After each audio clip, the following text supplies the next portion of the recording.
de dar abertura ao primeiro evento do Student Chapter da Óptica UFRJ.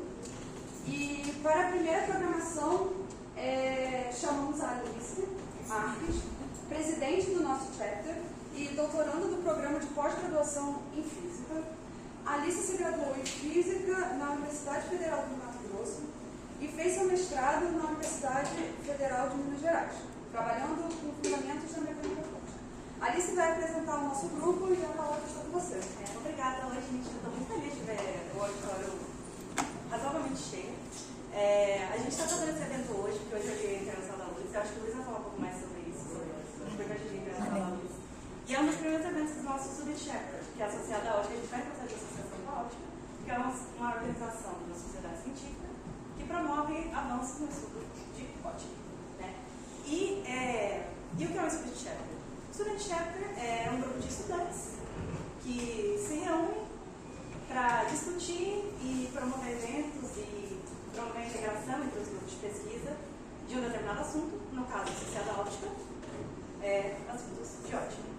Esse mapinha é tirado do site da Ótica Dinamite Rosa, dos mais diversos Student Chapters espalhados pelo mundo, e dando um zoom no Brasil, a gente vê que o Rio de Janeiro, ainda apesar das inúmeras universidades e da riqueza de grupos de pesquisa em ótica do Rio de Janeiro, a gente não tem um Student Chapter. Esses são os motivos pelos quais a gente quer criar um chapter, além, claro, de integrar os grupos de ótica da UFRJ, que, bom, a gente é muito rico nisso, promover eventos relacionados à ótica aqui no Instituto, e proporcionar essa integração principalmente entre os estudantes. Entendeu? E, bom, enfim, para ser muito breve, eu quero apresentar o nosso chapter agora para vocês.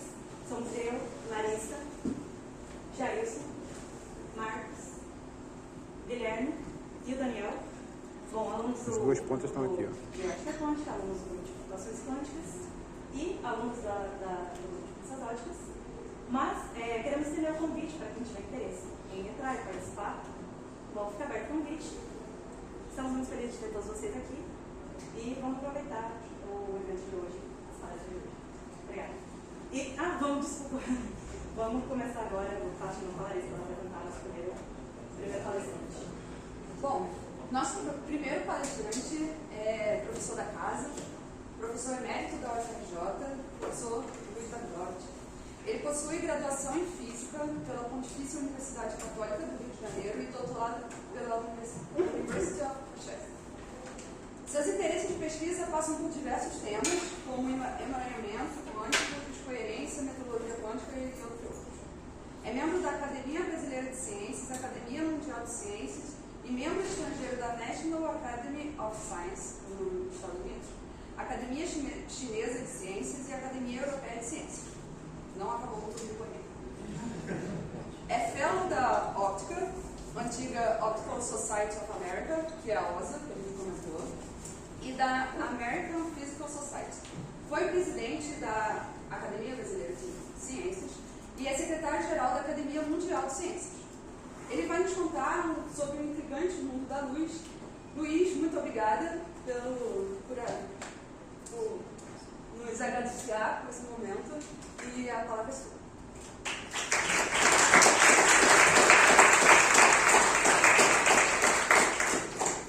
Obrigado, parabéns também aos que tiveram a iniciativa desse chapter, no capítulo, seção da ótica.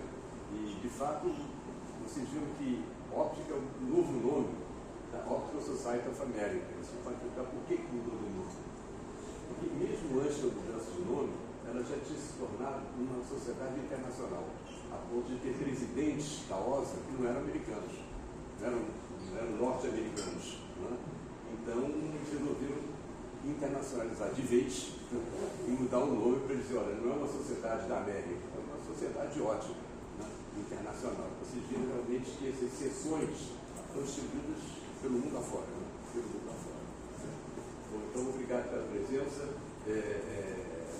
Houve alguns processos aí de ensaio de tentar fazer o computador funcionar. Por isso é que eu chamo esse sistema de plug and pray system. Você tem que fazer meditações antes da palestra, entendeu? Reza, etc. Está funcionando. Então, eu vou contar para vocês um pouco sobre esse intrigante mundo da luz e os meus colegas que estão aqui, eu acredito que não terem muitas novidades. Talvez no meio, mas no fim, tá certo? Mas, inicialmente, eu vou contar um pouquinho a história da luz. Eu não sei se isso aqui vai funcionar. Você ser um passador de slide. Você vai ser o passador? Tá bom, vai um plug and play aqui. Porque não está funcionando. Não está funcionando, tá bom. Então, está por dar o slide aqui. Tá. Tá, então, vamos lá.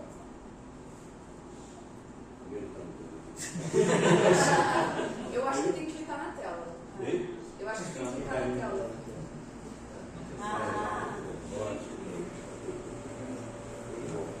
Então, quando a gente fala de luz, acho que vocês vão se lembrar de fenômenos de luz que existem por aí. Então, esses fenômenos têm atraído a atenção de pesquisadores, e mesmo antes de os pesquisadores, de acordo com a concepção atual, né, eu diria que atraíram a atenção da humanidade, né, desde as constelações do céu, no centro da Via Láctea, né, que a gente vê daqui, né, centro da nossa galáxia, e até outros fenômenos, como o arco-íris, né, a aurora boreal. Então, o ser humano, desde cedo, ficou muito intrigado com esses fenômenos associados à luz. Bom, a história da luz é muito interessante, o conceito de luz. E esse sábio que vivia no mundo árabe, Ibn al-Haytham, conhecido como Al-Hazen, ele deu contribuições importantíssimas para o estudo da luz. De fato, ele publicou um trabalho de 7 volumes, que foi escrito há um pouco mais de 1000 anos, da época do ano atual. Para vocês terem uma ideia do tipo de contribuição que ele deu, basta ver o seguinte, eu vou fazer aqui porque eu estou acompanhando. Antes desse tratado, a visão era considerada como o equivalente ao tato, né? Os raios eram emitidos pelo olho humano e tocavam, né, o objeto que era visto, né, como o tato. Né? E esses quadros ilustram isso. Né?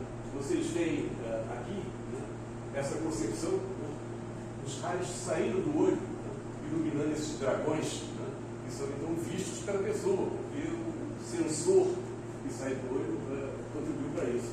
E nessa gravura bem antiga, Egito antigo, vocês de novo veem isso, né? A mulher olhando para esse símbolo aqui em cima da cabeça desse indivíduo, e de novo, né? Aqui hoje em dia a gente fala disparando no olhar, né?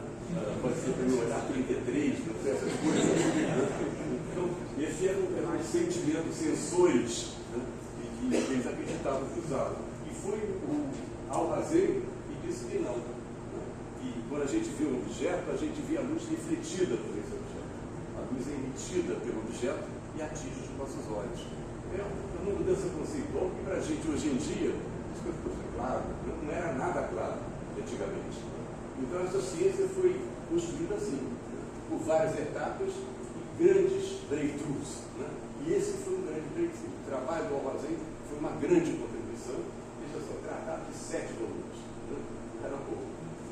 E numa época, você vê, ele nasceu em Basará, no Iraque, eu não sei o que é Basará, deve ser Bagdá, né? Hoje em dia, né? E faleceu no Cairo, no Egito. Né? E nessa época, o mundo árabe era muito prolífico, eles tinham ciência. Né? Os soberanos, os sultões, né? Em alguns casos, se cercavam de cientistas, né? Sem fazer discriminação por religião. Né? Então, depois é que mudou. Né? Mudou, teve as cruzadas. Aí entrou a religião muçulmana, começou a haver uma confusão lá que não se deve ser atribuída somente aos árabes, né? Mas também àqueles que invadiram o mundo árabe. Então, complicou a situação. Mas eles desenvolveram muita ciência e isso é um exemplo disso. Bom, pulando no tempo, né? Muito mais tarde, foi desenvolvida a teoria corpuscular da luz pelo René Descartes, primeiramente, em 1637, e pelo Isaac Newton, em 1672. A teoria corpuscular foi realmente motivada pelo fenômeno da reflexão. Né? A reflexão da luz parecia a reflexão de bolinhas, né? na superfície do espelho. Para a refração, no entanto, tinha que ter uma hipótese adicional, né? E a hipótese do Newton é que o material mais denso exercia uma força sobre esses corpúsculos que puxava essa força na direção do sistema mais denso, né? Mas, portanto, ao puxar esses corpúsculos, aumentava a velocidade deles. Então, segundo a teoria do Newton, a velocidade da luz no meio mais denso seria maior do que a velocidade da luz fora do meio mais denso, o que a gente sabe que não é verdade, certo? Então, depois foi visto que não era assim. Mas, enfim, havia várias tentativas de entender os fenômenos associados à luz. Em 1801, ocorreu o famoso experimento de Young, Thomas Young. O Thomas Young era um grande cientista, difícil até definir o que ele era, né? Porque ele era físico, era médico, ele era interessado pela fisiologia do olho humano, né? Um cara sensacional, né? E ele mostrou que a luz emitida por uma fonte, ao passar por um anteparo com duas fendas, como está mostrado aí, produz em outro anteparo franjas claras e escuras, né? E foi a partir desse experimento de Young que a ideia de que a luz tem um comportamento ondulatório ganhou força. E claro que se ela tem um comportamento ondulatório, ela produz franjas claras e escuras. Eu vou mostrar aqui uma animação que eu já mostrei para alunos de ensino médio, mas está disponível para quem quiser mostrar, tá certo? Também que mostra bem esse fenômeno de interferência, né? Isso aqui são ondas em um tanque com água, né?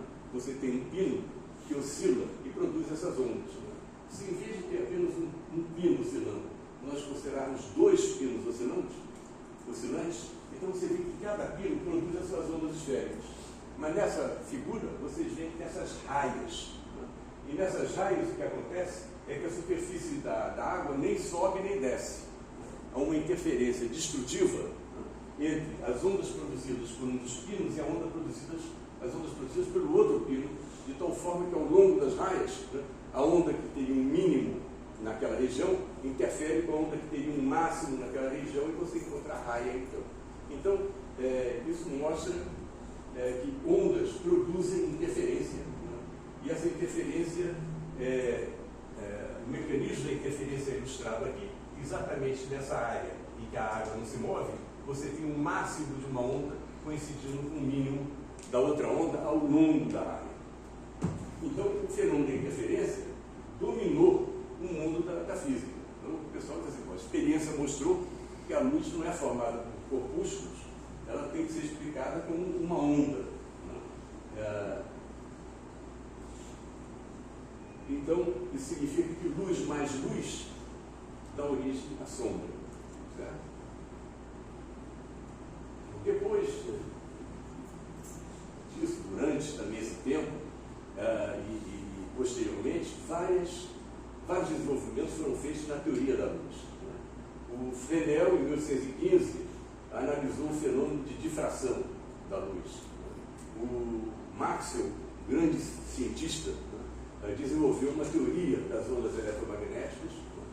E assim foi. Em 1965, o Penzias e Wilson detectaram a radiação de fundo do universo, tá, na região de micro-ondas. E em 2009, o Charles Kao ganhou o prêmio Nobel de Física pelo desenvolvimento de fibras ópticas, né? Então, a partir dos primeiros momentos, houve um desenvolvimento acelerado da luz e de suas aplicações, né? Muito diferente do tempo que levou, né, até chegar ao Alhazen e mesmo posteriormente, para se entender melhor as propriedades da luz. Bom, então, como os estudantes aqui sabem, né, de graduação, para a física clássica, as partículas são caracterizadas por posição de velocidade, o momento, que é o produto da massa pela velocidade. Isso é tratado pela mecânica de Newton. E a luz é uma onda, né, tratada pelo eletromagnetismo de Maxwell. A frequência de oscilação é inversamente proporcional ao comprimento de onda. Isso é mostrado nessa animação ali, né? Você vê que quanto menor o comprimento de onda, mais rápido vibra essa corda, se quiser, né? Isso está representando o campo eletromagnético vibrando. Bom, então, no final do século XIX, parecia que a física estava feita. tinha a teoria da mecânica, tinha a teoria eletromagnética, né? E o Lord Kelvin, famoso Lord Kelvin da escala Kelvin de temperatura, né? Disse essa frase: na física é um céu azul com pequenas nuvens no horizonte. Né? Segundo ele e outros físicos importantes diziam, a questão agora era só fazer cálculos com uma precisão maior. Né? As bases conceituais já estavam estabelecidas. Tinha um probleminha ou outro, e eles não sabiam explicar, mas acreditavam que com suficiente vigor matemático isso poderia ser explicado. Um dos probleminhas que a física clássica não conseguia explicar é porque a cor da radiação emitida por um corpo aquecido, isso aqui é um forno, né? Primeiro em baixa temperatura, depois em temperatura mais alta, por que ela muda do vermelho para laranja e depois para branco, praticamente, à medida que aumenta a temperatura? A física clássica simplesmente não conseguia explicar isso. Né? Como também não conseguia explicar as cores das estrelas. Mesma história. E isso motivou a revolução dos corpos. Então, aquelas nuvenzinhas no horizonte, né, se juntaram e formaram uma imensa tempestade. Né? E essa tempestade foi o que a gente chama agora a primeira revolução dos corpos. Né? Se eu estou chamando isso de primeira, significa que vai ter uma segunda. Né? Então, da segunda falaremos brevemente. Tá bom? Então, com a contribuição de Planck e de Einstein, a luz passou a ser considerada como se comportando, como se fosse constituída de corpúsculos. Essa é a frase de Einstein. Einstein não disse que a luz era constituída de corpúsculos. Ele disse que a luz comporta-se como se fosse constituída de corpúsculos, posteriormente chamados de fótons, com energia proporcional à frequência, que dá a cor da luz. Né? Essa expressão aí, H vezes F, e H é a constante de Planck, né? Que é a razão entre a energia e a frequência da luz. Por que o Einstein disse que a luz se comporta como se fosse constituída de corpúsculos?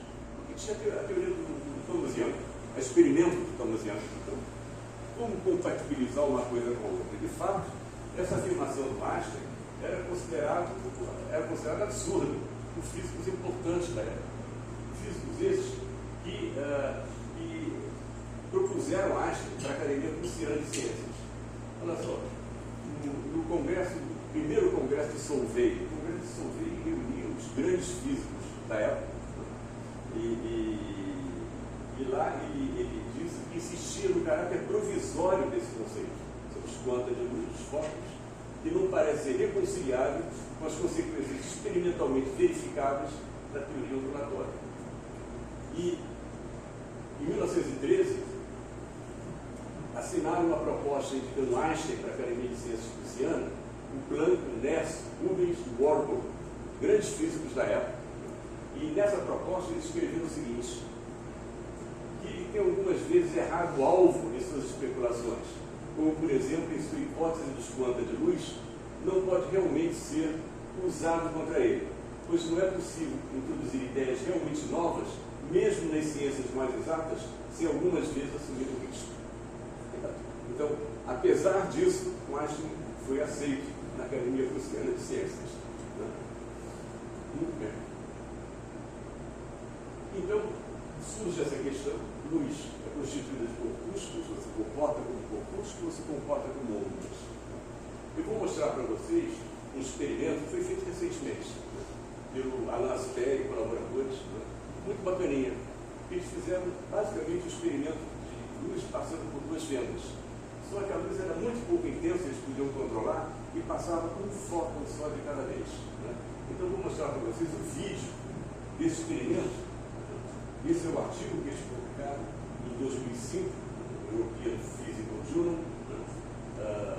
E o experimento do resultado experimental está aqui. Vocês têm esses pontinhos são os fótons chegando no anteparo. Aí você vê que à medida que os fótons vão chegando, você começa a ver um padrão ondulatório. Tem franjas claras e escuras. Esse gráfico aqui mostra o número de fótons em cada pixel. Né? Então isso vai crescendo à medida que mais fótons chegam, e você tem, de fato, um padrão associado a ondas sendo formado. Bom, quando a gente vê um experimento desse tipo, talvez se esse experimento tivesse sido feito, não podia ter sido feito antes, né? Tem que dar uma volta no tempo. Né?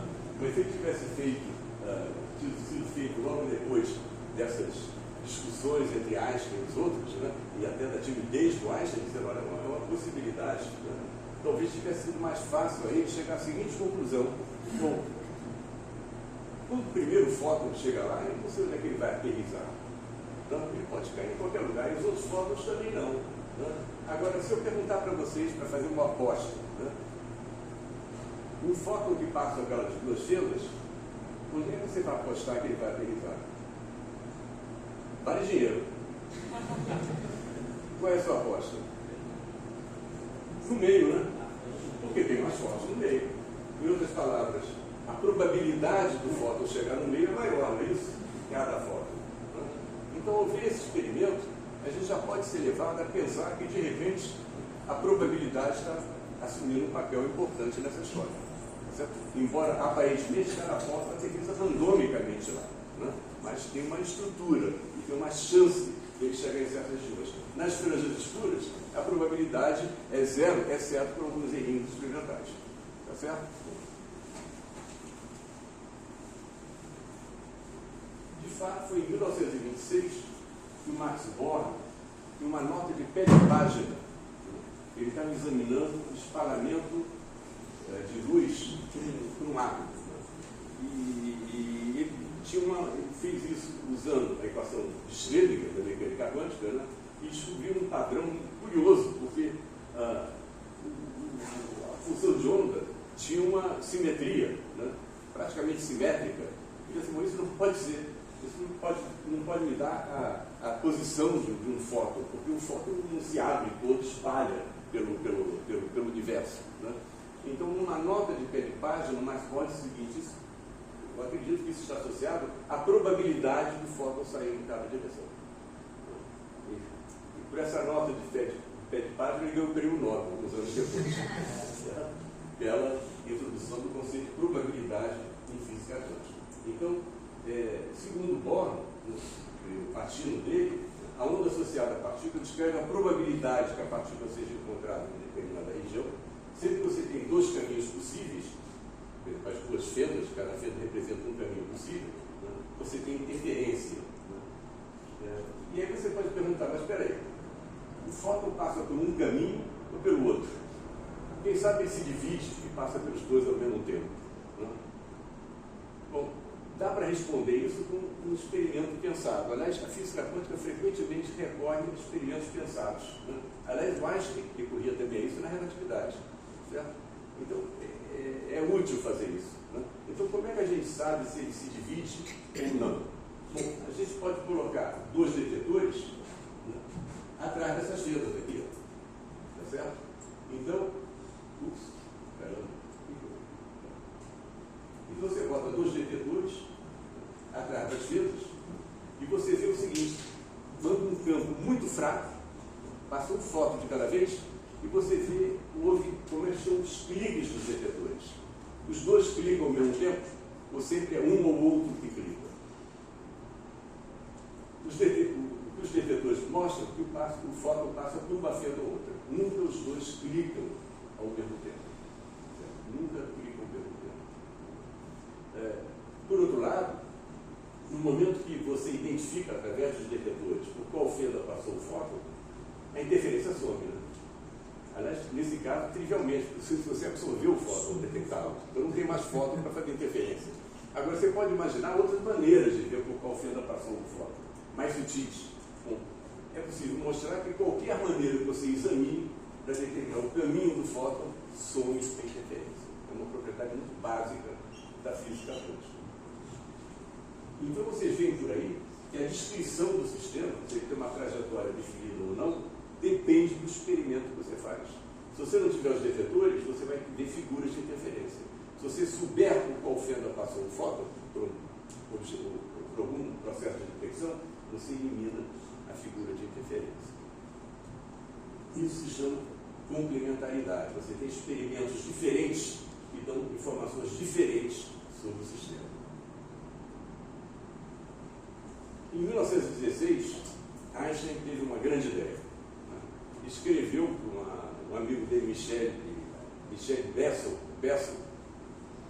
uma carta e colocou essa frase: uma luz esplêndida baixou sobre mim acerca da absorção e emissão de radiação. 1916. Então, a ideia do Einstein é o seguinte, que no processo de interação de um átomo com um campo eletromagnético, tinha 3 processos possíveis. Um era a excitação do átomo. O átomo absorvia um fóton e passava de um estado menos excitado para um estado mais excitado. O outro era a emissão espontânea. Uma vez no estado excitado, o átomo podia emitir um fóton espontaneamente. E o terceiro era a emissão estimulada. Uma vez no estado excitado, se você mandasse outro fóton, não pode demorar muito, né? Senão ele decai, tá certo? Manda outro fóton, na saída tem 2 fótons. Né? Os 2 fótons são, em princípio, iguaizinhos. Tá certo? Iguaizinhos. Né? Você consegue uma réplica do fóton, em princípio. Né? Não é bem assim porque você tem emissão espontânea. Então, a emissão espontânea prejudica um pouco essa identidade. Mas a ideia da emissão estimulada é que você, na presença de um fóton, você emite outro fóton no mesmo modo, em princípio igual ao primeiro. Mesma direção de propagação e mesma frequência. Então, esse foi o trabalho do Einstein, muito bonito. Os estudantes que não viram ainda, recomendo que vejam, tem várias, você pode ver esse cálculo na rede, é muito bonito, um cálculo usando, para variar, físico-estatística. Né? O Einstein usava muito físico-estatística para as suas teorias, para seus resultados. Muito bem. Então, esse trabalho do Einstein deu origem ao laser. Agora, é um fato interessante da história da luz, que o primeiro laser só foi demonstrado em 1961. Olha quanto tempo levou. De fato, antes do primeiro laser foi demonstrado o Maser, que já tinha esses processos na área de micro-ondas. Né? Mas também veio muito tempo depois do trabalho de Einstein. As pessoas começaram a olhar outras coisas, física de partículas, né? várias outras áreas da física, e não atentaram para o fato de que isso podia ser um fantástico gerador de luz. Né? Porque se cada fóton que chega produz outro, né? Então você pode ter um processo de cascata, em que esses 2 fótons vão estimular mais outros fótons emitidos por emissão estimulada de outros átomos. Né? Isso cresce, tá certo? Como uma cascata. Então, 35 anos depois do trabalho de Einstein, sabe que tem artigos de história da ciência sobre isso, né? O pessoal se pergunta por que demorou tanto tempo. Tem várias razões para isso, né? Mas até a possibilidade de ter resultados experimentais. Mas isso também não é explicação, porque podia ter sido feita a teoria antes. Né? E a teoria foi feita só nesse período. Então, em maio de 1952, o Bazov e o Prokhorov descrevem o princípio do Maser. E Maser significa Microwave Amplification by Stimulated Emission of Radiation. Exatamente aquele processo. Tá certo? Um fóton na região de micro-ondas, né? Que chega e estimula a emissão de onda. Em 1953, portanto, um ano depois, né? O Charles Townes, o Gordon e o Zeiger constroem o primeiro Maser na Universidade de Columbia. E por isso mesmo, Bazov, Prokhorov e o Townes receberam o Prêmio Nobel de Física em 1964. A invenção do laser foi contestada durante muito tempo. E, de fato, agora tem um documento que foi depositado em cartório, no equivalente de cartório nos Estados Unidos, provando que Gordon Gould foi o primeiro cara a fazer um esquema do laser. Ele era estudante de doutorado na Universidade de Columbia. Ele, de fato, ganhou a patente em 1977, 20 anos depois. Era paciente também, né? Porque esperou 20 anos para ganhar isso. A invenção do laser foi por muito tempo atribuída a Arthur Charles Townes. Tem uma longa discussão sobre isso, eu não vou entrar nisso, porque o tempo também é limitado, cada vez mais. Então, esse famoso artigo do Charles Townes, Infrared Optical Lasers, em que eles descrevem como é que funcionaria um laser. E realmente na época foi uma ideia genial. Mas vejam que isso foi em 1958, 1958, enquanto o artigo do Einstein foi em 1917. Agora, quanto tempo demorou para chegar aí? Né? Então, 43 anos depois do trabalho de Einstein, aparece o primeiro laser. foi feito em 16 de maio de 1960, em 61 antes, não é? 60. Né? Por isso é que hoje é o Dia Internacional da Luz. Certo? E essa é uma luz muito especial, que costumava chamar de a luz do século XX. Né? É a luz do século XX. Né? Mudou muito a concepção de luz, vou explicar por quê. Então esse foi o primeiro laser, feito pelo Theodor Neumann, publicado na revista Nature em 1960. Interessante que quando ele fez o laser, ele quis publicar em uma outra revista, ele não aceitou o artigo. Os referentes disseram, isso não faz sentido, não pode ser. Não pode ser, né? Então ele convocou uma entrevista coletiva da imprensa e mostrou o laser funcionando. Aí depois disso foi publicado na Nature, certo? O pessoal, como é que pode, né?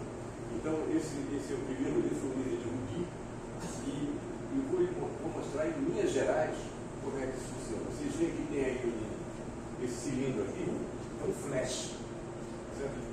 Emite um pulso de luz, e esse pulso de luz excita os átomos do Rubi. Os elétrons excitados eventualmente decaem para um estado, que é o estado metastável. Tá certo? Então o sistema fica invertido durante algum tempo, e aí emite um fóton por emissão espontânea, que encontra outros fótons excitados e assim vai à luz. Então o esquema é dado aqui nesse diagrama. Né? Você tem aqui o tubo de flash, né? Você tem dois espelhos, sendo que esse aqui é parcialmente refletor. Os átomos estão lá dentro. Né? Por que ele é parcialmente refletor? Porque você vai gerar a luz, tem que sair. Né? A luz tem que sair. Então esse é o esquema do laser. O flash, então, excita os átomos, e esses átomos excitados, então, começam a emitir fótons, e esses fótons geram, então, uma cadeia, um monte de fótons, que eventualmente saem daquele cilindro, né? Tem várias coisas importantes. Esse é um cilindro, lateralmente, ele deixa escapar a luz. Então isso é importante, porque a luz que não sai na direção do eixo do cilindro vai embora. Você só reforça a luz que está no eixo, ao longo do eixo do cilindro. Isso dá um grau de monocromaticidade à luz muito grande. Certo? Você joga fora os outros modos. Enfim, os átomos excitados emitem luz. Né? A luz ao longo do eixo é reforçada. Qualquer fóton emitido fora do eixo não é reforçado, porque não tem átomos lá. Né? Então, finalmente, sai um feixe de laser na direção, finalmente não, ao longo do tempo, né? Sai um feixe de laser na direção do eixo desse cilindro. Se você comparar a luz que sai de lá com a luz emitida por uma lâmpada incandescente, você já vê uma diferença grande. Não dá para ler direito aí, né? Mas o feixe de laser, os fótons saem na mesma direção, com desvios, evidentemente, e eles têm uma propriedade de coerência muito grande. Coerência significa habilidade entre franjas de interferência. Enquanto a luz incandescente manda fótons em todas as direções e a coerência é muito pequena, certo? Uma coerência pequena, e eu vou voltar a isso daqui a pouco. Então, depois disso, rápido desenvolvimento. Em 1962, ou seja, em 1961, invenção do primeiro laser. Depois veio o laser de Rubi, veio o laser de hélio neônio, que tem aí nos laboratórios, né, de física experimental. Em 1962, o Nicholas Bloomberg, de Harvard, desenvolveu uma nova área, chamada ótica não linear. Por que ele queria fazer isso? Porque agora tinha um instrumento para ótica não linear. Uma fonte de luz muito intensa, com uma frequência muito bem definida. Então dava para fazer novos experimentos em que os materiais não eram mais descritos em termos do seu índice de refração, né? Mas propriedades não lineares, tá certo? Que dependiam, o output não era mais proporcional à intensidade da luz, mas envolvia também potências maiores dessa intensidade, certo? Era um sistema não linear. Em 1987, o Steven Stroker fez a primeira cirurgia de córnea com laser de exímio, no ultravioleta. Então, foi a primeira vez que foi usado o laser para cirurgia de córnea. Né? E se eu estou falando para vocês agora sem óculos, é graças ao cientista desse tipo. Então, eu tenho uma lente dentro do meu olho. Eu acho isso extraordinário, né? Infelizmente, ele não é daquelas lentes de super-herói, raio-x, essas coisas. Ninguém sabe. Bom, então, assim, aqui eu queria falar uma coisinha a mais. Quer dizer, a ótica não linear está ilustrada aqui, ó. Vocês podem ver isso no laboratório de ótica quântica, aqui no quarto andar. Aconselho os estudantes a irem lá, tá certo? Dar uma olhada nos experimentos. Então, contrariamente à ótica linear, né, você pode injetar no material uma luz com uma frequência ômega, está lá no infravermelho, certo? E o que sai tem uma frequência 2 vezes superior. Né? Não sai a mesma frequência ômega. Né? A frequência é multiplicada, tá certo? Então pode sair a luz no azul ou no ultravioleta, por exemplo. Certo? Então, isso é a ótica não linear. E a operação do olho está mostrada lá. Então, outros desenvolvimentos, o laser tem sido usado na telemetria. De fato, a primeira vez que isso foi usado foi em 1969, por esse indivíduo Walker, e a ideia foi a seguinte: foi colocado na Lua um espelho que tem uma propriedade de refletir luz, né, para a mesma direção em que ela é enviada, tá certo? Você envia e reflete naquela direção, um prisma lá, bem macetado, né? E com isso se conseguiu medir a distância média da Terra-Lua, está aí o valor, né? Esse espelho tem 45 centímetros de lado, ele foi colocado na Lua pela equipe do Apollo 11, em 1969, né? O laser utilizado para medir essa distância foi um laser pulsado de rubi, e a precisão inicial da medida de distância é de 5 metros. Você tem um laser na Terra, o observatório McDonald, no Texas, manda um pulso lá para a Lua, o pulso é refletido, volta, e você vê quanto tempo levou. Né? Por isso aí voltar, isso você mede a distância da Terra à Lua. Bom, depois disso foi feito um observatório em Novo México com uma precisão de 1 milímetro na medida da distância. 1 milímetro na medida da distância da Terra. Então, isso aí serve para testes da teoria geral da relatividade, serve também para medir o afastamento entre os continentes. Né? Essa medida faz uma triangulação. Né? E como a precisão é muito grande, você não precisa esperar séculos para perceber que os continentes estão se afastando. Certo? Então você vê o afastamento desse tipo de procedimento. Então, olha esse dado aqui, ó. Luiz, Oi. sabe se dá para ver crescimento? Né? Porque algumas montanhas estão crescendo, outras estão. E é por volta, são frações de milímetros por ano. Isso. Então... Pode ser, não sei se usaram para isso. Em princípio poderia, né? Você faz via a distância daquela montanha para a Lua e tem que repetir o experimento. Pode ser. Eu não acredito que o pessoal vá para o Himalaia, porque lá as condições não são muito boas. Olha. Não pode ser. Mas se mudar 1 milímetro, pode usar. Pode usar. Então, essas medidas mostram que a Lua se afasta da Terra cerca de 3,8 centímetros por ano. Ela está indo embora. Então, atenção, poetas, namorados, aproveitem a Lua enquanto ela existe. Lasers de alta potência têm sido desenvolvidos. Inventou-se um novo nome, uma unidade de potência, Beta Watt, significa 10 a 15 watts. O laser que produz isso, por exemplo, é um laser de vidro de neodímio. E as intensidades é a potência dividida pela área, né? São da ordem de 10 a 21 watts por centímetro quadrado. Isso é equivalente a ter toda a luz solar incidente sobre a Terra focalizada na extremidade do fio de cabelo. É isso que dá isso aí, certo? Bom, por outro lado, se você olha só para a potência, 10 a 15 watts, isso é 100 vezes toda a potência consumida na Terra. Aí você pergunta, por que o laboratório não explode? É porque a duração do pulso é extremamente curta. Né? Então a energia acaba sendo pequena. Certo? Então isso está escrito nesse slide também. Esse laser vulcânico mostrado aí, ele está na Inglaterra, em Oxford, e a duração do pulso é de 410 femtosegundos. Um femtosegundo é 10 a menos 15 segundos. É uma duração muito pequena, portanto a energia não vai destruir o laboratório. da potência muito forte. E esses lasers potentes têm sido considerados para aplicações de fusão nuclear. E aí nós temos novas notícias bem recentes. A fotografia da esquerda mostra o Charles Towns, você lembra? Um dos inventores lá do laser, né? Um laser de beta-watt, né? Em Livermore, lá na Califórnia, né? E isso em 1996. Esse laser, a energia que ele emite é mais que 1000 vezes a capacidade elétrica total dos Estados Unidos em meio pico-segundo, felizmente. Certo? Então é uma energia fantástica. Né?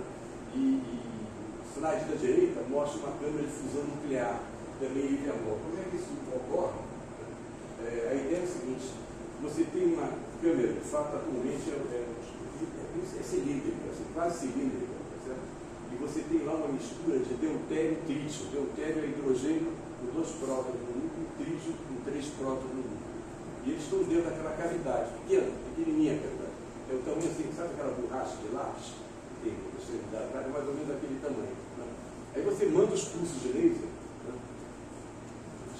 Muitos, mais de 100, né? Altamente potentes, né?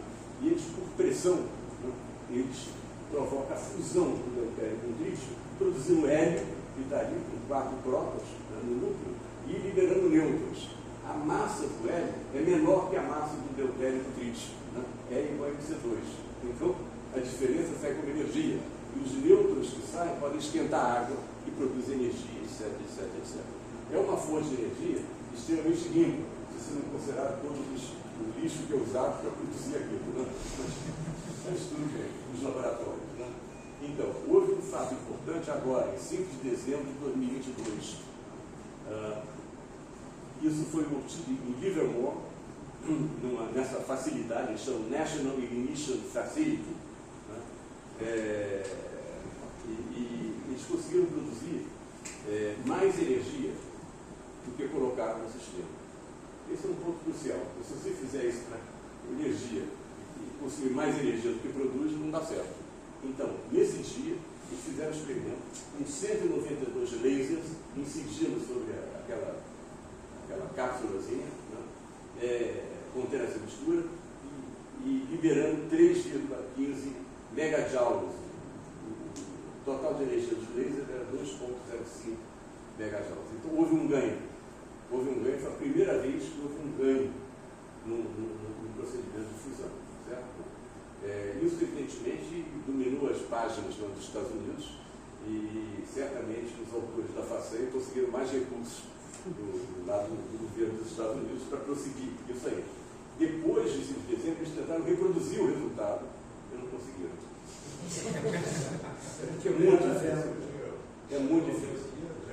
Depende da geometria da cápsula, então eles estão tentando. Não sei se está conseguindo. Certo? Bom, na China, eles estão programando um laser de 10 petawatts em Xangai. Eles dizem que vai ser finalizado em 2025, né? Perdão, eu errei. Laser de 100 petawatts. Eles chamam isso de estação de luz extrema. Né? É 10 trilhões de vezes mais intenso que o Sol. E um laser com essa potência ele pode quebrar o vácuo. Alguns de vocês já devem saber que o vácuo não é vácuo. Né? Cada vez que a ciência avança, o vácuo fica cada vez mais complicado. Né? Então, o vácuo agora ele é um aglomerado de partículas, de fato. Tá certo? Então, o laser potente ele quebra o vácuo produzindo pares eletropostos. Tá certo? Então, esses experimentos aparentemente serão feitos. Tá certo? Após esse livro estar finalizado. Bom, outro desenvolvimento antes de 2014, mas foi a invenção dos diodos, né? Light emitting diodes, né? Que foi graças à invenção dos semicondutores, né? Que também vieram da física quântica. E esses 3 japoneses aí são responsáveis pela criação desses LEDs, inclusive o LED branco. Conseguiram fazer o LED branco, ele passava por fazer o LED azul, né? Que é muito complicado de fazer, então isso foi feito. Isso realmente é muito importante para a iluminação de veículos. Finalmente, quero falar dos lasers ultracurtos. Já falei de alguns, mas isso é uma área por si só, não só com a intenção de fazer lasers intensos, mas com a produção de laser na faixa de duração de atos segundos. Um ato segundo é 10 a menos 18 segundos. Então, são pulsos de muito curta duração. Você pode perguntar, para que serve isso? Isso é feito uma máquina fotográfica com um flash muito rápido que consegue imobilizar as pessoas, não é verdade? Se você tira foto de alguém correndo com um flash muito rápido, a pessoa aparece parada. Isso aí para os elétrons no processo de ionização do ar. Com esse flash, com esse pulso, você pode seguir a dinâmica de um elétron que está sendo separado do átomo que está sendo ionizado. Certo? Então, também, de novo, ele permite o estudo da dinâmica de elétrons e átomos, e é um progresso interessante do ponto de vista de pesquisa básica. O recorde em 2017 foi de 43 atos segundos, foi conseguido lá na Suíça. Okay? Então, esse é o recorde, eu acho, até o momento. Essas anos o recorde era chinês. Bom, então, eu vou conhecer mais tarde também, né? Então, claro que o laser tem consequências importantes para o nosso cotidiano. Serve para medicina, dermatologia, né? Leitor de código de barras, né? Fibras ópticas, já mencionei, né? A luz, a questão da luz, da condução da luz. Discos de laser, que ninguém é de ferro, né? Então foi uma musiquinha, uma coisa que é bom, né? Solda de materiais, chips de computadores, você tem que construir o chip, né? Você pode usar luz, até raio-x para fazer isso. Né? Relógios atômicos também tem a ver com isso, porque a leitura deles é feita por laser. Certo? E esses relógios atômicos têm uma precisão fantástica. Por exemplo, esse relógio que vocês estão vendo aí é uma fonte de átomos. Você manda os átomos para cima, eles caem, é baseado na interferência atômica. E ele não ganha ou perde um segundo durante um tempo igual à idade do universo. Essa é a precisão desse relógio. Esses relógios servem de base para o GPS. Certo? Então, eles controlam o GPS. O GPS você precisa ter uma precisão muito grande. Aliás, o GPS também depende, obviamente, da física quântica e da teoria geral da relatividade. Se você não usa a teoria da relatividade geral no GPS, ao final de um dia, o erro de localização é de 10 km. Certo? Então, é um exemplo de utilização da teoria geral da relatividade. Né? A detecção de ondas gravitacionais pelo LIGO. Claro, o laser foi importantíssimo lá. Né? A onda gravitacional decorrente da colisão de duas estrelas, de dois buracos negros, foi o caso de 2015, né? Foi detectada aqui na Terra por um interferômetro, um braço muito grande, usando um laser potente, e permitiu investigar então essa colisão que ocorreu há 1 bilhão e 200 milhões de anos atrás. Então foi uma visão do passado do universo. Na época foi a colisão mais violenta ocorrida, agora muitas outras estão sendo vistas, e a partir de 2019 começaram a ser usados estados comprimidos que eliminam, digamos, uma parte do ruído do vácuo. Tá certo? Então, o vácuo tem ruído, né? E esse ruído atrapalha a precisão do sistema. Eu não vou explicar aqui que são os estados comprimidos, né? Mas eles são atualmente são usados no LIGO desses interferômetros. Então, só para terminar, vou falar da segunda revolução quântica, que ocorreu no final do século XX. Isso que vocês estão vendo aí não é uma simulação, é um filme que foi feito no laboratório do Rainer Blatt, né, e que mostra 7 íons sendo controlados. Você pode controlar o movimento do centro de massa deles, como mostrei antes, o movimento sanfona. Né, então você tem o controle sobre esses íons, você pode armazenar um íon individual e controlar a interação dele com a luz. David Weiner, que foi pioneirismo na realização desses experimentos, recebeu o prêmio Nobel em 2012 e compartilhou com Sérgio Haroche e fez experimentos na área de eletrodinâmica quântica e cavidades. E aí você tem, não sei se vocês viram a animação, espero que sim, porque deu muito trabalho, né? A bolinha passando pela cavidade. Essa cavidade é formada por 2 espelhos que são excelentes, os melhores do mundo, e que guardam um fóton lá dentro por um tempo da ordem de 1/10 de segundo. Então, a distância entre esses 55 centímetros, os alunos aí podem fazer um cálculo rápido, vocês vão ver que a distância percorrida pelo fóton é é comparável com a distância do Equador, o comprimento do Equador terrestre.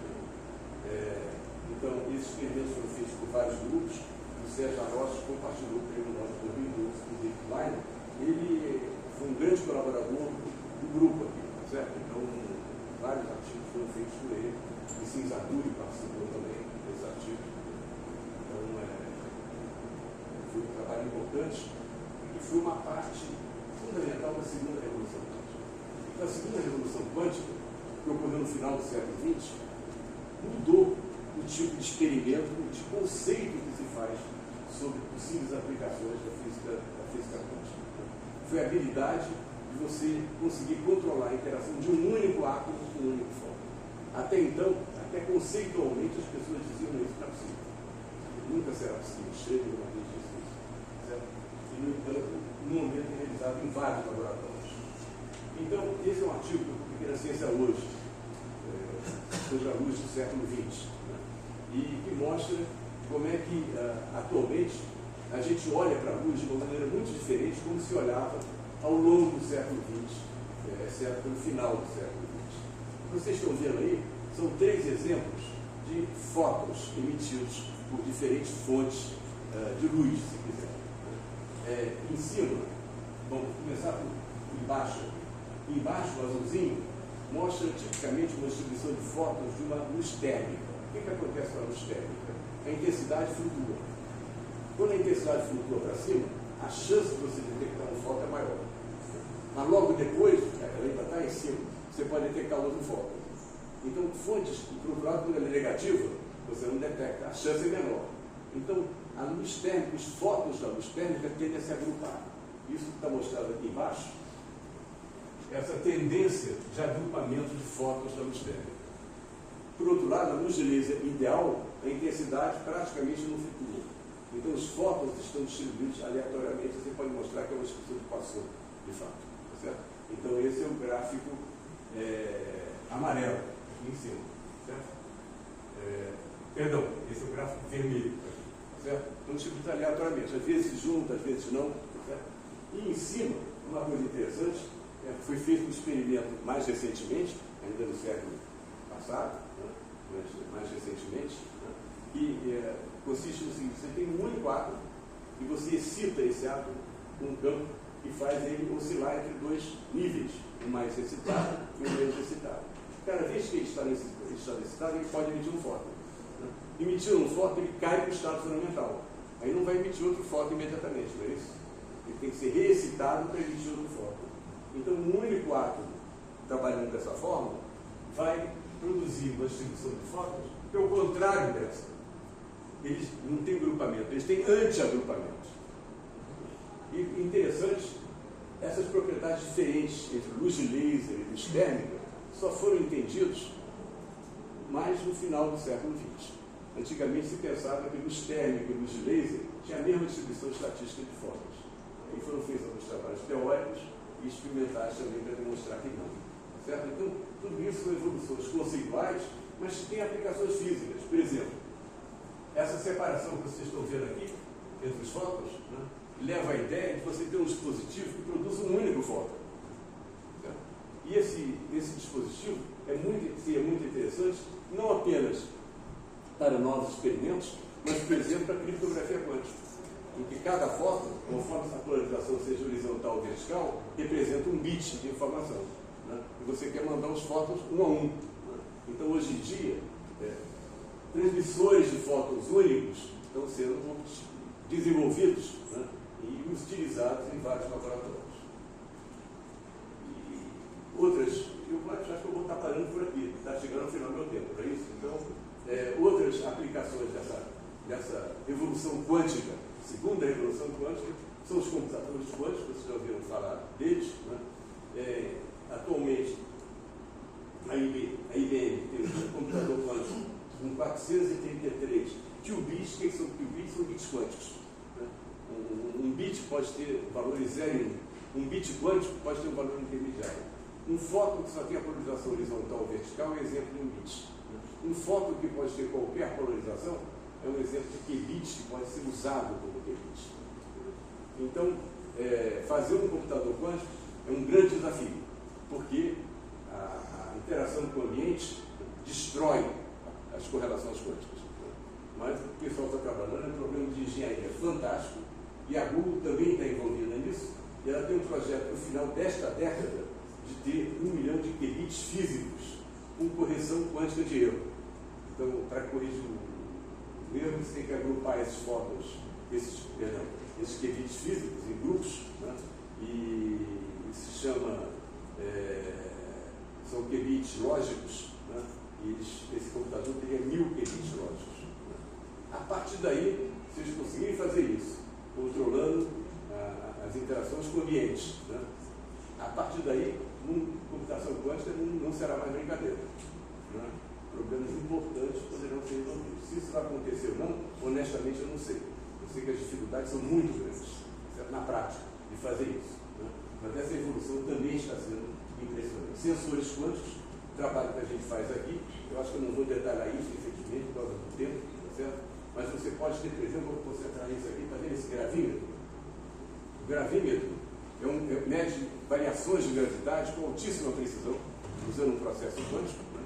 E ele pode, portanto, detectar lençóis subterrâneos de água e de petróleo, pela variação da gravidade. Certo? E tem outros exemplos aí, girômetros e acelerômetros quânticos permitem que o submarino navegue e chegue ao resultado final sem usar o GPS. Né? Porque eles só vão controlando a trajetória. Né?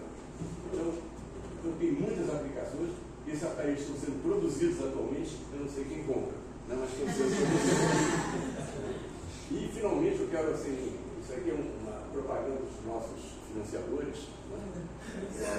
Frequentemente são nós mesmos, né? Sobre o trabalho que tem sido feito no nosso grupo. Né? Então, metrologia quântica, essa área que eu mostrei, né? Nós temos feito vários trabalhos teóricos, experimentais, colaborando com o grupo experimental do quarto andar, né? E tem sido publicados em boas revistas, né? E que envolvem também colaboração com grupos fora do Brasil, seja na Universidade do Texas, como a Garfal, tem os artigos, seja o pessoal que está atualmente no Collège de France, lá na França, né? Que é o grupo do Sérgio Aroche, também envolve colaborações com esse grupo. Então, é uma área que atualmente está envolvendo um trabalho intenso, tanto teórico como experimental. O pessoal aqui do laboratório que o diga, não é isso? Já ali, né? Os trabalhos são complicados, né? E uma coisa que a gente mostra é que estados emaranhados são muito importantes. Eu acho que eu vou estar parando por aqui, senão eu me estendo, tá certo? Então, deixa eu só pular alguns slides. Eu vou direto para o slide número 132.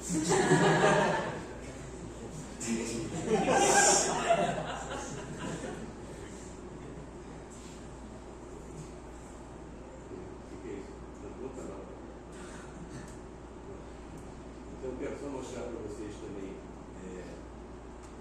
trabalhos do grupo, teóricos, experimentais, que têm sido feitos sobre a dinâmica do emaranhamento. O emaranhamento é uma propriedade muito sutil, quântica, né? E bastante frágil, tá certo? Então, ele precisa ser protegido do ambiente. E aqui no grupo nós temos feito vários trabalhos teóricos e experimentais sobre a resiliência do emaranhamento. Né? Como é que o emaranhamento, qual é a dinâmica do emaranhamento diante do ambiente. E esse trabalho aqui, quem tiver interesse, é um trabalho de revisão sobre o tema, né? Feito com 2 ex-alunos meus, né? É sempre uma delícia fazer trabalho com ex-alunos, né? Então, o Leandro Olímpio e o Fernando de Mello. O Fernando de Mello é professor do CBVF, né? O Leandro Olímpio atualmente está nos Emirados Árabes, não está buscando petróleo, ele está trabalhando num grupo de alta tecnologia e tecnologias quânticas, certo? Então, ele não está apostando tudo no óleo do petróleo, né? Ele está percebendo que o petróleo não é para ser. Alguns países não perceberam ainda, né? Mas eles perceberam.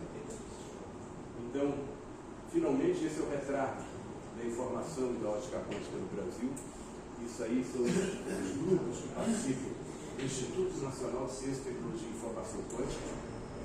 Envolvem cerca de 120 pesquisadores principais que vivem, certo? E está distribuído no Brasil. Vocês veem vários grupos em várias universidades estou participando desse grupo, esse instituto permite uma cooperação entre os grupos, né? Reuniões de grupos com interesse comum, né? Permitiu também, durante algum tempo, o aparelhamento de laboratórios, né? E claro que nos últimos 4 anos nós tivemos que defender o nome do Instituto Nacional de Ciência e Tecnologia com grande veemência, né? Porque faltaram recursos, faltaram realmente recursos. Né? Não foi só durante os 4 anos, durante 6 anos, durante 7 anos. Então, nós temos esperança de que eles terão um novo combustível agora, né? E realmente é uma instituição importante, que centra nessa questão de informação quântica e ótica quântica e permite a colaboração entre os grupos. Espero não ter descansado demais. Muito obrigado pela atenção.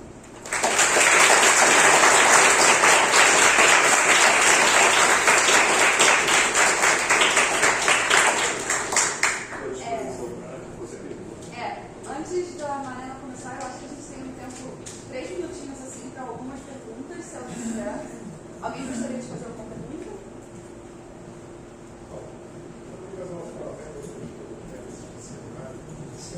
Parabéns aos alunos pela avaliação da sessão do capítulo de parabéns a vocês.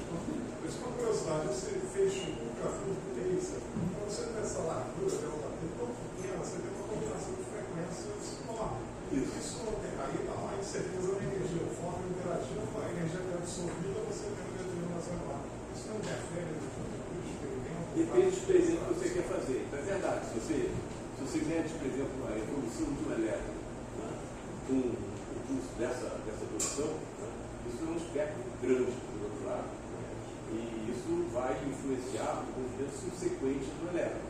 Bom, aliás, só o impacto do pulso já influencia. O que significa que para seguir a dinâmica do elétron, você tem que fazer vários experimentos. Certo? Em que você liga o pulso em momentos diferentes. E isso influencia o movimento posterior, mas você não está interessado, porque o movimento devido a essa intervenção, e não a dinâmica do sistema. Então você vai fazendo os flashes, né, mas recomeçando a experiência a cada vez. Isso é meio oposto à comunicação da evolução, você jogar um foco com uma frequência bem definida, você já é igual. Isso mesmo. Você está jogando Isso mesmo. De fato, a maneira de produzir esses pulsos é de fato alargar o espectro de frequência. Aí você compreende isso. Mais alguma pergunta? Bom, se Sim, eu não poderia entrar pertinente nisso. Quando eles jogam esse pulso, eles medem aqui exatamente a luz refletida. É a luz refletida. Foi que nem uma fotografia mesmo. É isso mesmo. mais alguma pergunta? É uma fotografia do elétron.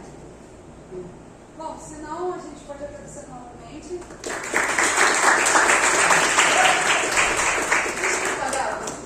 Eu queria saber se você sabe como foi essa cirurgia de catarata